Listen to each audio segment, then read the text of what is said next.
Hey guys, it's G here, welcome back to another video. The Battle of Redcliffs is debated to be the largest naval engagement of all time. There are some pretty big contenders out there, Leyte Gulf, the Battle of Jutland, but sticking to the realm of ancient battlefields, the closest thing we compare to the Battle of Redcliffs is the Battle of Ecnomus, 256 BC. It was the first decisive victory Rome had over Carthage in the First Punic War. It totaled 680 ships and 300,000 personnel on both sides. The reason why I want to point this out to you is so I can illustrate a picture. Imagine the Battle of Ecnomus, except triple that amount, and instead of on the high seas, it's on a river. Isn't that crazy? The largest naval engagement of all time happened on a river, to the point where the boats were packed side by side from shoreline to shoreline. And when a fire started, it resembled that of a forest fire. One boat catches fire, then another, until miles upstream, the entire fleet has been burned to smithereens. The deadliest fire in US history was the Peshtigo fire in Wisconsin in 1871.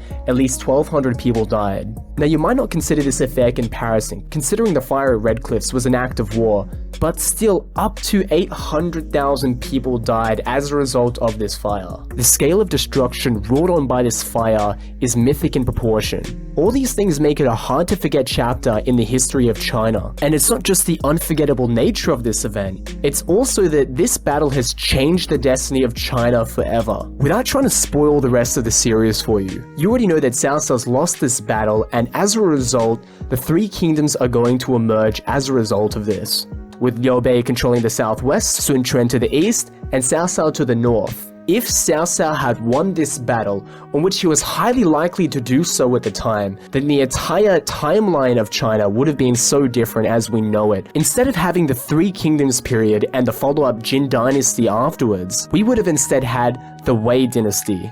The founder, of course, being Cao Cao. Such a thing could have completely changed China as we know it, which is why the Battle of Redcliffs is such a juncture in Chinese history. And the precursor for all this was an arcane ritual, with Zhuge Liang summoning the winds. So did Zhuge Liang actually perform magic? Well, no, not according to the official history. But let me ask you something. If you lived 2,000 years ago and you had the ability to predict the weather with uncanny foresight, would you not be considered someone of supernatural talent? In my opinion, the ability for Zhuge Liang to quote-unquote control the winds and the rains comes from his ability to simply predict the weather. So this unnatural ability stems from one of the most important works of literature in China, and it's called the Book of Changes. Basically, it teaches a very complex method of divination. I won't go into too much detail in this video, but it's had such a large impact on pretty much every staple of Chinese culture, from Confucianism to Taoism, and almost all Chinese rituals have an ancient root in the teachings written in the Book of Changes. Confucius said if he had a few more years, he would devote 50 years of his life to the study of the book. So Zhuge Liang, with his knowledge of the Book of Changes, and the many other works that he studied during his time as a recluse, could have a profound advantage over his battlefield opponents, especially considering that using fire is one of Zhuge Liang's most favored strategies, a strategy that's reliant on knowing the weather. It's my speculation that Zhuge Liang knew a southwest wind was coming the whole time, but if Zhou Yu knew of this fact, then Zhuge Liang would have quickly been dispatched now that his use is finished. But instead, Zhuge Liang used the guise of an arcane ritual to restore confidence in Zhou Yu and buy him some time. So whilst this proves Zhuge Liang as the Gandalf of the Far East, it still adds to the aura of his genius. So picking up where we left off, Cao Cao has just lost in one of the greatest military upsets of all time. With his fleet lighting up the night sky, all he can do is flee with the survivors. After walking miles and miles, many people injured and burnt beyond recognition, they stop to rest, and with this, Cao Cao laughs. If Zhou Yu was so smart, he would have set an ambush right here in the Wulin Forest to take me out. Speak of the devil, the sound of war drums is heard, and Zhao Zilong comes out with an ambush. Yikes, it could not get worse for Cao Cao. Many were slain by Zhao Zilong's ambushing force, and again, Cao Cao only just made it away with his life, but with much fewer followers this time. Many people were left to die on the wayside as they kept traveling to escape the pursuers. They finally stopped to rest at a place called Gourd Valley. They've traveled very far, and it looks like they've lost the scent of Zhao Zilong. Yeah, I was wrong about Zhuge Liang, Cao Cao said. If he was so smart, he should have set an ambush right here in the Gourd Valley. Your wish is my command, said the universe, and now comes Zhang Fei with an ambushing party. Surely this is it for Cao Cao. Almost everyone is mown down by Zhang Fei's wrath, leaving only Cao Cao and a few dozen survivors. And when he sees Guan Yu blocking the Huarong Trail, surely this is it for Cao Cao. Or is it? Guan Yu comes over to Cao Cao sword in hand, but looking at the pitiful sight of Cao Cao, he just can't do it. He still has a lot of personal feelings for Cao Cao that he obviously doesn't talk about with anybody else. You see, Cao Cao not only saved Guan Yu's life at one stage, but was also his benefactor. They developed a friendship in Xucheng, and it was just too hard for Guan Yu to sever the bonds that they had. And although Cao Cao is considered to be the supervillain, if you will, of the time, Guan Yu can't kill him. When all hope had seemed lost for Cao Cao, Guan Yu vacated the trail. It looks like Cao Cao would live to fight another day. And although Guan Yu would be lambasted by his friends, he didn't receive any punishment. Why? Well, it turns out Zhuge Liang had no intention of killing Cao Cao to begin with. At least not directly. You see, Zhou and him had been scheming the endgame for a long time now. It had been concluded by both of them that if they were victorious at Redcliff, whoever is responsible for the death of Cao Cao is going to bear the vendetta of Cao Cao's descendants. Because if he were to die, his son Cao Pi would simply take over, and his inheritance would be almost all of North China, loyal, capable generals, a puppet emperor, and the entire hand court in Xucheng to manage civil affairs. What's certain is that whoever's responsible for Cao Cao's death is going to be the target of the northern neighbor's vengeance. So Zhou was very careful not to kill Cao Cao and was hoping that Zhuge Liang would do it, and Zhuge Liang vice versa. So he, knowing Guan Yu's secret affection for Cao Cao, would use him with the hope that Guan Yu would let Cao Cao slip through the cracks. Why go through all that trouble? Why not just let Cao Cao go scot-free? He wanted to keep his intent secret, lest the Southlands would discover that he was willing to let a dangerous fugitive go who would eventually come back to seek revenge. Such a thing would be ruinous for Sun-Liu relations. With Cao Cao's invasion force now pacified, the race for the spoils of war would occupy the minds of Zhuge Liang and Zhou, the loot being Jing province. As mentioned, Jing province is a staple in Zhuge Liang's Longzhong plan, imperative for consolidating the Southlands for Liu Bei. For Zhou, capturing Jing is about establishing the Southlands' complete dominance over the Yangtze River. With such a powerful navy, the Southlands would be in pole position to take over all of South China. But that's not just it. Zhou is extremely concerned about a powerful Liu Bei to the west. Liu Bei getting Jing province, as they say, is like giving wings to a tiger. So robbing Liu Bei of Jing province is their only way to counter his expansion. So now with the Sun-Liu alliance having fulfilled its obligations at the Battle of Redcliffs, a rivalry is born over the dominance of South China. A rivalry that will first manifest itself at Nanjun City, the key strategic point for taking control of Jing province. Zhou, Zhuge Liang, and Liu Bei would meet together to plead their cases and negotiate. Zhou's position is that the Southlands has the right to the reward, seeing as they did the bulk of the fighting and the dying. Zhuge Liang countered though that the land belongs to the Han, and considering that Liu Bei is a scion of the royal house, who is fighting to restore quote-unquote the rightful rulers of the Middle Kingdom, it's he who has the moral authority, therefore Jing province should go to him. Disregarding all this bickering though, taking over Nanjun City isn't going to be a walk in the park. It's guarded by Cao Cao's leading general, Cao Ren. Despite this ongoing negotiation, Zhou reveals that he's already sent troops to take over Nanjun City. But if he isn't successful in his campaign, Liu Bei can have it. During this assault, Cao Ren's commander, Niu Jin, sorted out with 500 horsemen to provoke Zhou into engaging in a decisive battle. Unfortunately for them, Ding Feng, a leading general of Zhou, lured him into a trap with a feigned retreat, and Niu Jin was outflanked and surrounded. With a rousing call to avenge their brothers fallen at Redcliffs, Cao Ren and his company of horsemen sorted out of Nanjun and defeated Zhou. An unlucky outcome for Zhou, but he'd be back the next day with Chengpu. This time they prepared a two-pronged assault on Nanjun. Zhou seemed to have got the upper hand on Cao Ren, and Cao Ren decided to withdraw northwest of the city, and Zhou's army pursued him. While Cao Ren was being pursued, Zhou entered Nanjun. However, it was an ambush, and archers fired arrows from every direction. Zhou was wounded in the left side, and he had to be rescued off the battlefield. Cao Ren's troops then rushed out of the city and created a confusion amongst Zhou's troops. Cao Ren then led his forces back into the city, while Zhou and his army marched back to their camp. The doctor told him that he needed to avoid fits of rage for the next 100 days, otherwise his wound will open up again and he will die. So with Zhou out of the picture, Cao Ren ordered an attack on Zhou's camp. However, Zhou would don his armor and go out to lead a charge against them. When he came out to battle, Cao Ren's men taunted Zhou and called him every egg, melon, and stick name in the book. Zhou is about to ride out, but Cao Ren is literally sipping tea in his hood. And boy, sipping tea. The fuck is up, you buttercup?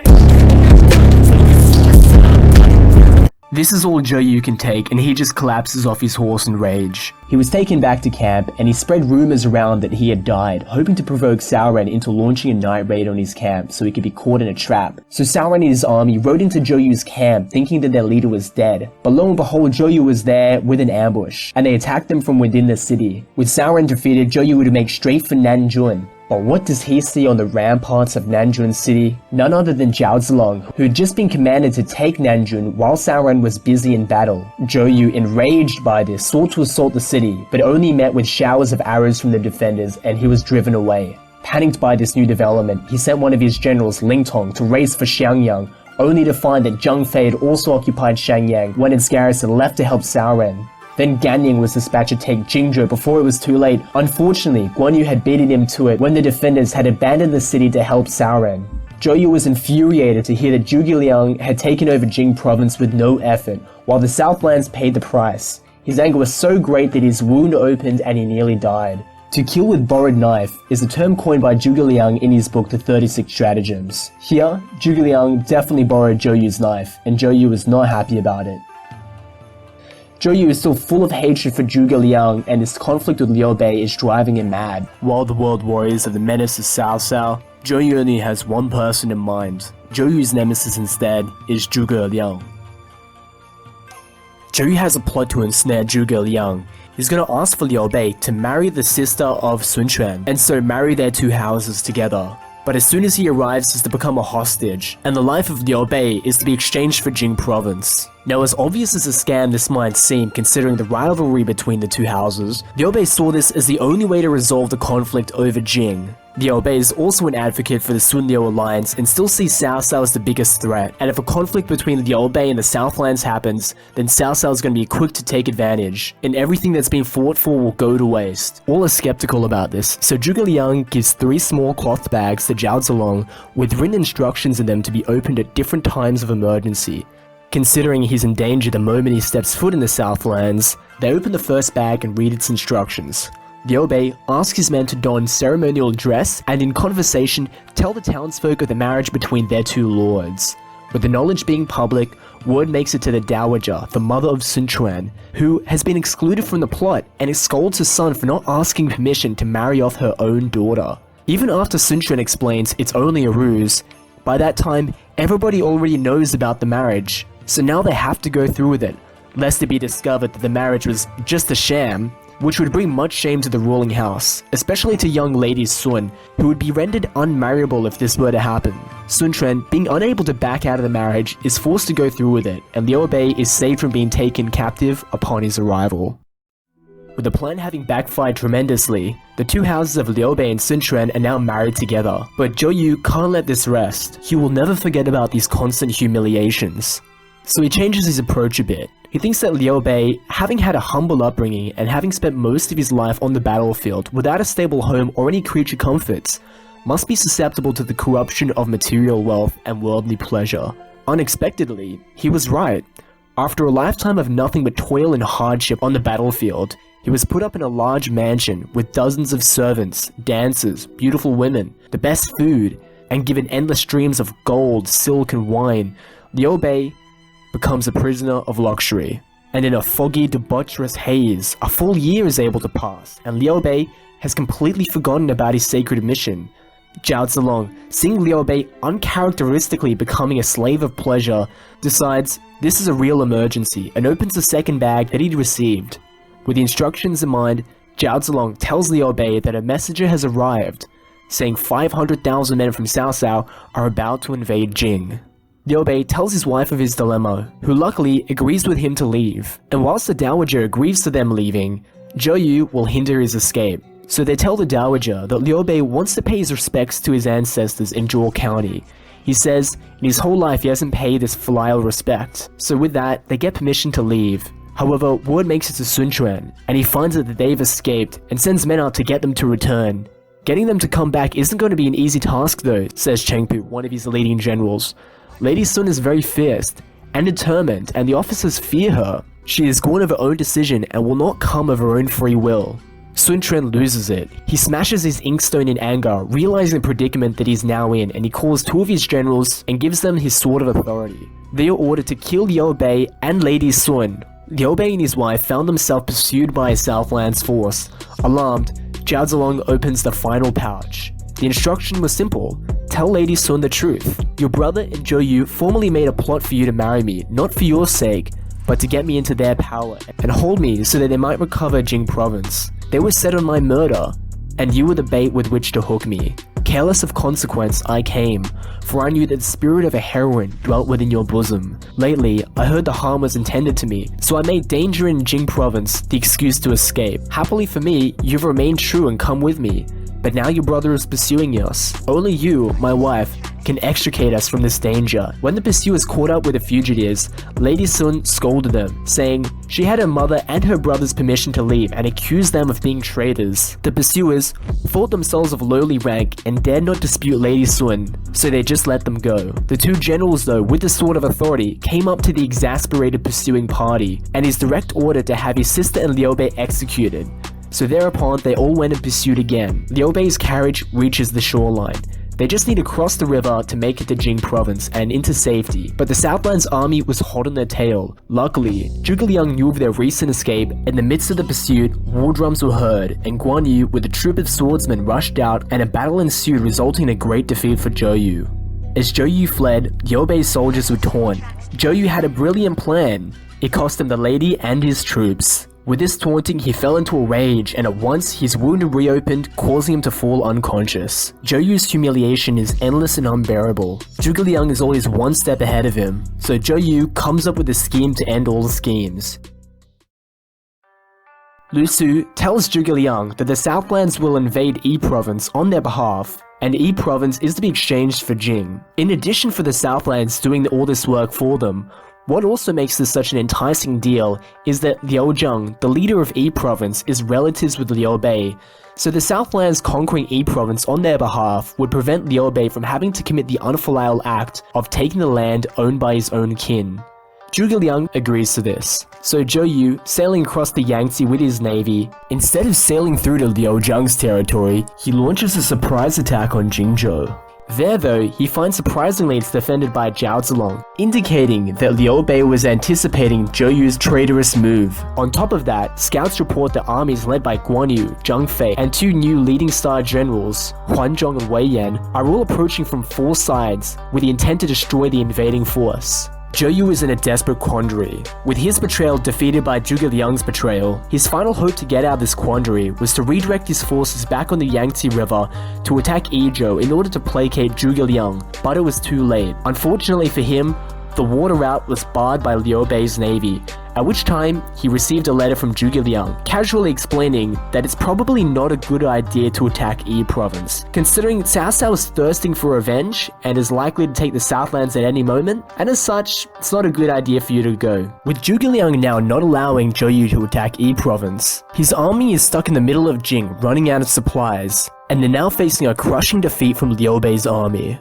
Zhou Yu and his army retired back to the Southlands, empty-handed and humiliated. For Zhou Yu, this is one humiliation too many from his arch-nemesis, and he is grief-stricken. With his scheme foiled once more, and having lost all hope of being able to get one over on his rival, his wound reopens, and he collapses, not to get up again.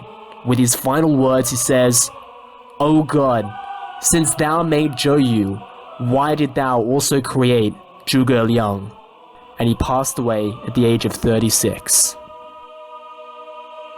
Zhang Lu, the leader of Hanzhong, knows that Hanzhong is easy to conquer, but it's difficult to defend. With this, he desires to invade Yi province to the south for territorial gains, and to give himself a better strategic footing.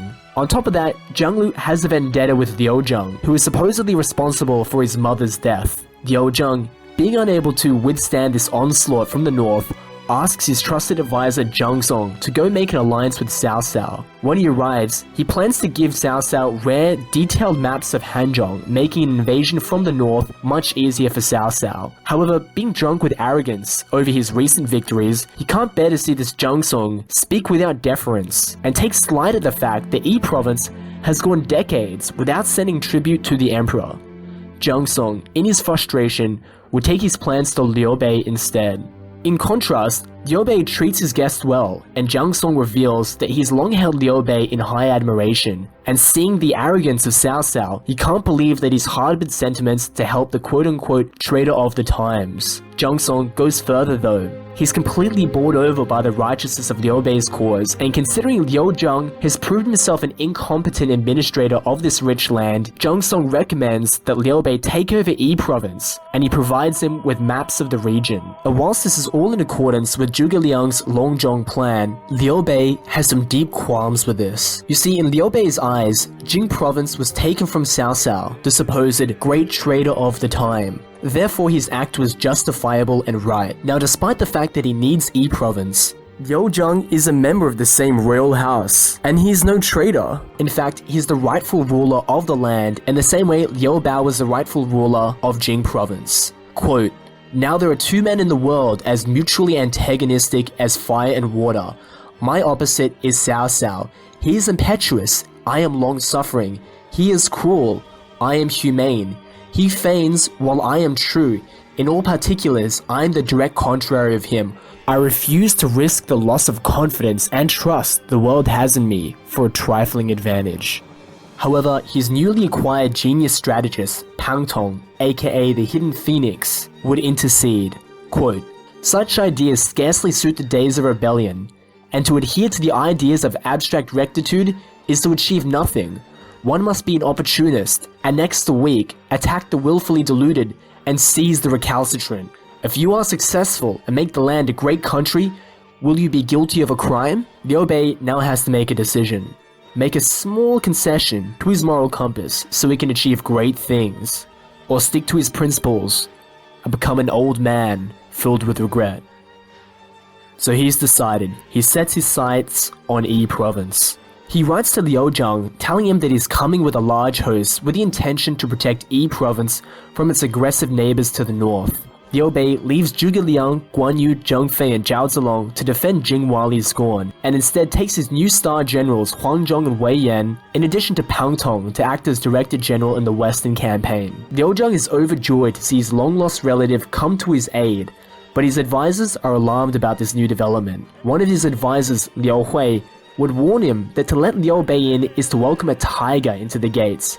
But Liu Zhang would have none of it, and he had Liu Hui thrust out of his service. Zhang Song would guide the process of betrayal behind the scenes, being the go-between for the two lords. He often contended with the other advisors, fearful of Liu Bei's approach into their country, in order to set his lord's mind at ease. As Liu Bei makes his way into Yi province, Liu Zhang is overjoyed to meet his savior and would give him the utmost hospitality, providing camp, food, and fodder for his soldiers. He even decides that he's going to ride out and meet him in the city of Fancheng to personally show his gratitude. However, on the way to meet Liu Bei, one of Liu Zhang's most trusted ministers, Wang Lei, is standing atop the city wall, ready to jump and commit suicide. He's written a letter to Liu Zhang telling him of the traitorous intent of Liu Bei and Zhang Song, how he's disregarded and censored his loyal ministers for speaking the truth. Wang Lei is pained to see his master's most trusted allies be thrown aside, while he himself gives himself over to bandits who wish to harm him. Liu Zhang instead angrily yelled up to him, "Why do you insult me when I go to meet a kindly man who I feel is no different to a brother?" Wang Lei, defeated, wailed a great cry and jumped off the ramparts to his death. With Liu Zhang having thrust aside his most loyal ministers, he's completely vulnerable, and Pang Tong tries to convince his lord to abduct Liu Zhang and take him hostage in exchange for Yi province. Now, despite having come all this way to snatch Yi province, Liu Bei is still deeply conflicted and he can't consent to such a plan. When Liu Zhang comes, Liu Bei and him are like reunited brothers, and they become very fond of each other. The whole time though, Liu Zhang is constantly being prodded by his advisors of the deception of Liu Bei, for which he simply scolds them and sends them away. Likewise, Liu Bei is constantly prodded by Pang Tong to make good on his betrayal and simply assassinate Liu Zhang while he has the chance. Wei Yan even engages with Liu Zhang's generals in some friendly swordplay at the banquet with the intention to intensify the melee and in the confusion slay Liu Zhang on the spot. When the melee escalates and a brawl breaks out, Liu Bei puts a stop to it immediately and publicly declares to all that he and Liu Zhang are brothers. Just as Liu Zhang wouldn't dare think of betraying Liu Bei promises to all that he would never betray him. Him and Liu Zhang are as good as brothers. Liu Zhang is deeply moved by this. Liu Bei makes good in his promise to defend E Province and does so at the critical Zhengmen Pass to defend against the invasion of E Province from Hanzhong, whereby Liu Bei scores a great victory and the enemy is routed. Meanwhile, Liu Zheng, who is constantly being pressured by his advisors to realize the traitorous intent of Liu Bei, Liu Zheng finally acquiesces.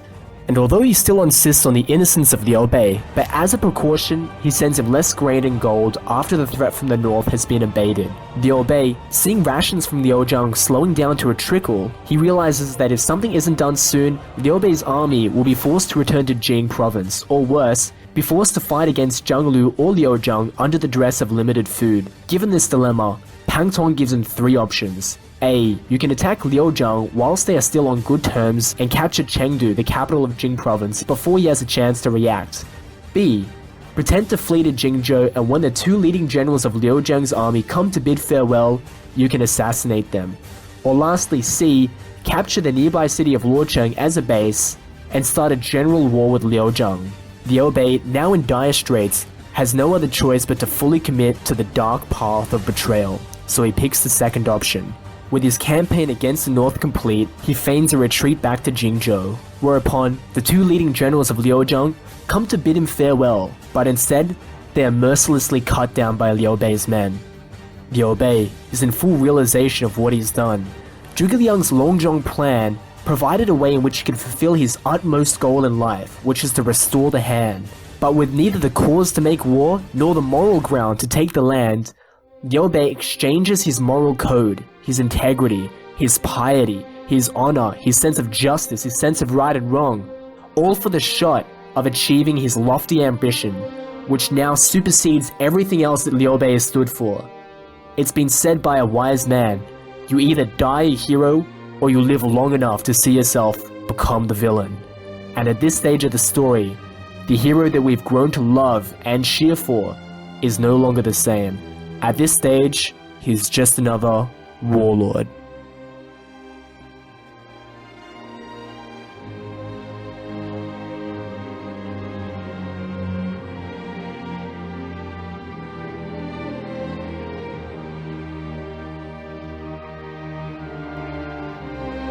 从这一刻起，诸葛亮明白了，刘备再不是先前的主公了，他已经成为真正的君王。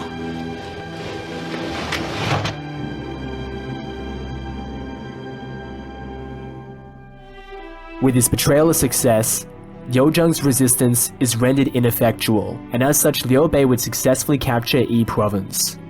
With E Province subdued, Sun Quan is still fully expectant that Jing will be handed over now. To make sure this happens, he asks his advisor Zhuge Jin, the brother of Zhuge Liang, to tell his brother that if Jing isn't handed over, his whole family will be exterminated. Liu Bei reluctantly accepts, but only to hand over 3 territories of Jing, Changsha, Lingling, and Guiyang. He gives his message to Zhuge Jin to take to Guan Yu, who's now in charge of Jing province. But for Guan Yu, however, after living a life of toil and hardship on the battlegrounds, he can hardly bear to give up all that he and his brothers have worked so hard for, especially considering that they are now being strong-armed into doing so by Sun Quan. On top of that, Guan Yu has become a world-renowned hero due to his prowess, but unfortunately he's become insufferably arrogant as a result. He threatens Zhuge Jin when he comes and asks him to get out. Sun Quan, hearing that Liu Bei consented to giving over the 3 territories of Jing, sent over his own civil ministers to take up administration in these cities. However, when they came, Guan Yu chased them away, despite the fact that Liu Bei had already consented for these provinces to be handed over. The problem was that Liu Bei and Zhuge Liang were too busy in a conquest of Hanzhong, so they couldn't supervise the handover and left it all up to Guan Yu. So with the Southlands' hands tied, Lu Su invites Guan Yu to a banquet by the river with the intention to assassinate him if he doesn't agree to the handover. Guan Yu agrees to this meeting, but all too soon during the banquet, him and Lu Su are bogged down in another argument about handing over the territory. Realizing that it was currently in a trap, Guan Yu seizes Lu Su by the scruff of the neck and takes him hostage in front of all present. The assassins waiting outside the tent dare not move, as Guan Yu led his hostage down the riverbank, allowing him safe passage back to Jing. Sun Quan is at a loss. In addition to this insult, Liu Bei's realm almost rivals that of Cao Cao. He's just defeated Cao Cao in a pitched battle over Hanzhong, a huge defeat for Cao Cao, an event that seems to indicate a great shift in the balance of power is about to take place. Sun Quan is now in full realization about the concerns that Zhou Yu once had about Liu Bei. It seems that they have raised a tiger cub, and now he's all grown up. With Liu Bei's larger-than-life ambition, world-renowned generals, genius advisors, the popular support of the people, and a military force almost rivaling that of Cao Cao, the greatest threat isn't to the north, but to the west. And if that wasn't enough to bring the Sun-Liu relations to a breaking point, Guan Yu, on his own accord, takes over Xiangyang and is now laying siege to Fancheng, two critical cities controlled by Cao Cao. The loss of both of these cities would render the entire Central Plains, aka the heartland of Cao Cao's new burgeoning empire, open for invasion. An attack from Hanzhong and Jing could potentially crush Cao Cao, leaving Sun Quan a sitting duck. He can no longer sit idly by, and he orders an invasion of Jing. Now Guan Yu, who is responsible for the defense of Jing, is busy in Fancheng. He should never have been there in the first place, and his one job was to defend Jing province. On top of that, he's hit with a poison arrow in the arm. He ignores calls to retreat and defend against the threat of Sun Quan. Lu Meng, the Southlands' new Grand Commander, has a strategy to defeat Guan Yu once and for all. At first he feigns illness to set Guan Yu's mind at ease about a possible attack on Jing. Furthermore, Lu Meng resigns his post as Grand Commander to further coax Guan Yu into a false sense of security. He selects a new Grand Commander, Lu Xun, who is highly talented but has no known reputation. Lu Xun is then to sing the praises of Guan Yu loudly and send him gifts. With Guan Yu not respecting the Southland's new Commander-in-Chief, he becomes increasingly overconfident, and as such, withdraws the best and last defenders of Jing province to increase his attack on Fancheng. With the wall pulled over Guan Yu's eyes, 30,000 Southland men boarded 80 ships, most of them being dressed as merchants, while the veterans were hidden below deck. They rushed to Jingzhou, capturing guardsmen along the way. They were all treated well, and they cajoled them into opening the gates from within the city. Meanwhile, Cao Cao was in a terrible position. He needs to pull out the stops to defend Fancheng, so he sends his best generals and elite troops to beat Guan Yu back. And although Guan Yu is now being badly beaten, he still refuses to believe that he is losing. Furthermore, reports come back that the Southlands have just conquered Jing, but again, due to Guan Yu's impetuousness, he refuses to believe such a thing was even possible. Fancheng was successfully retaken by Cao Cao, and only on retreat did Guan Yu find that the reports of the fall of Jingzhou were true after all. They are now sandwiched between a force of Cao Cao and Sun Quan. The position has become bleak. Guan Yu designed to recapture Jingzhou in all haste, but his arm was still injured. They were running low on supplies, and Lu Meng had conveyed a letter to Guan Yu telling him that everyone's family in Jingzhou is being treated well. This kindled kindly feelings in the hearts of the Jing soldiers, causing many of them to desert. Guan Yu was pursued on all sides, fighting, retreating, and fighting again. All the while, the relatives of the Jing soldiers were coming out in droves, begging their fathers, brothers, and sons to return home and not die in vain. This whittled Guan Yu's force down to a nub until he had only 300 soldiers left. At this stage, there seems to be no possibility for survival. Him and his remaining ragtag followers are held up in the city of Maicheng, the last remaining city under their control. Zhuge Jin, Sun Quan's advisor, would come to Guan Yu to encourage his surrender and defection to Sun Quan. Guan Yu, however, replied, "I am but a simple soldier from the village of Jiaoliang, yet my lord and I have become brothers. How can I betray him? If the city may fall, then I can die. Jade may be shattered, but its whiteness remains. Bamboo may be burned, but its joints stand straight. My body may be broken, but my name shall live true in history. I shall fight Sun Quan to the end." After numerous skirmishes and ambushes, his forces of 300 is broken down to 10, then to 0, and at last, the great Guan Yu, god of war, is no more.